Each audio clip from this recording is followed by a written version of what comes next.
அம்மா, நியூஸ் படிக்கிறீங்களாம்மா? இப்போ ரீசெண்டாக பொம்பளை பிள்ளைங்கள்லாம் வரதட்சணை கொடுமையால் இறந்து போகிறாங்க, சூசைட் பண்ணிக்கிறாங்க.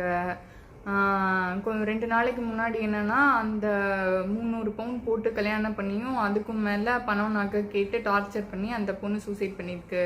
இன்னொரு நியூஸ் ரீசெண்டாக பார்த்தீங்கன்னா, 1 பவுன் இன்னும் பத்தலை அப்படின்னு சொல்லிட்டு ஏதோ கொடுமைப்படுத்தியிருக்காங்க, அந்த பொண்ணு இறந்து போயிருக்கு. இப்படிலாம் பார்க்கும்போது ரொம்ப கஷ்டமாக இருக்குமா? எல்லாரும் பொம்பளை பிள்ளைங்கள்லாம் வெளியில் படிக்கணும், பெரிய ஆளாகணும், சொந்த காலில் நிற்கணும், இந்த ஆண் சமூகத்துக்கு நிகராக நிற்கணும் அப்படின்லாம் நம்ம இருக்கும்போது இந்த மாதிரி இந்த கொடுமைகள்லாம் நடக்குது. இதெல்லாம் பார்த்தா ரொம்ப ஒரு மாதிரி கஷ்டமாக இருக்குது. இதில் கஷ்டப்பட்டு ஒன்றும் ஆக போகிறது இல்லைப்பா.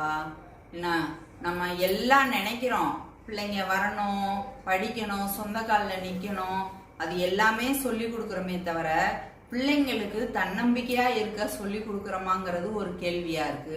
ரெண்டாவது என்னன்னா, எப்படி படிக்க போகும்போது என்ஜினியரிங்கே போறோம், இல்லை வேற ஏதோ ஒரு டிகிரி படிக்க கூட நம்ம அப்ளிகேஷன் போடுறோம்னா அது நம்ம ஒன்ன மட்டுமே நினைச்சிருப்போம்.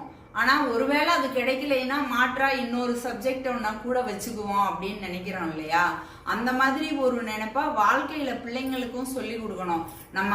நம்ம தேர்ந்தெடுக்கிற வாழ்க்கையா இருக்கட்டும், இல்ல நம்மளா உருவாக்கி கொடுக்கிற வாழ்க்கையா இருக்கட்டும், பிள்ளைங்களுக்கு அதுல சில குறை நிறைகள் இருக்கும், அவங்களோட சரி பண்ணவே முடியாது அவங்களோட அப்படின்ற ஒரு உணர்வு பிள்ளைகளுக்கு வந்துருச்சுன்னா, அது ஆணா இருக்கட்டும் பெண்ணா இருக்கட்டும், அதுல இருந்து வெளியில உன்னோட காலில் நிக்கலாம். பின்னாடி அந்த வாழ்க்கை வேற ஏதோ அமைச்சுக்க முடியுதோ முடியலையோ, அதுல இருந்து வெளியிலையும் வந்துடலாம், இன்னொரு வாழ்க்கையும் இருக்கு நமக்கு அப்படின்னு சின்ன பிள்ளைங்கள்ல இருந்தே அம்மா அப்பா பிள்ளைகளுக்கு சொல்லி கொடுக்கணும். நம்மளால சொந்தமா நிக்க முடியும். கல்யாணம் ஒரு அங்கம்தான் வாழ்க்கையில, அது இல்லைன்னு மறுக்கிறதுக்கு இல்லை. ஆனா கல்யாணம் இல்லாம வாழவே முடியாதுங்கிறதும் கட்டாயம் கிடையாது. ரெண்டாவது, பெத்தவங்க பிள்ளைங்களை நம்பணும்.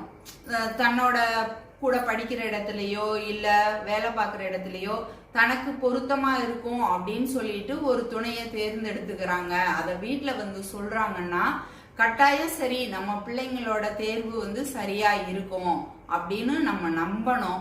அப்ப அந்த பிள்ளைங்க அவங்கள பத்தி ஓரளவுனாலும் தெரிஞ்சிருப்பாங்க. அதுல சின்ன சின்ன குறைகள் வந்தாலும் நம்ம சப்போர்ட் பண்ணோம்னா பிள்ளைங்க நல்லபடியா வாழ்வாங்க. இல்ல நம்மளா தேர்ந்தெடுக்கிறோம் அப்படின்னா ஓரளவுக்குனாலும் அவங்கள நல்லபடியா பாத்துக்கிறதுக்கு சொல்லி கொடுக்கறதுக்கு நம்ம தயாரா இருக்கணும். பிள்ளைங்களை மொத்தத்துல தன்னம்பிக்கையோட வளர்க்கணும்பா. இதுதான் இதுக்கு தீர்வா இருக்க முடியும்.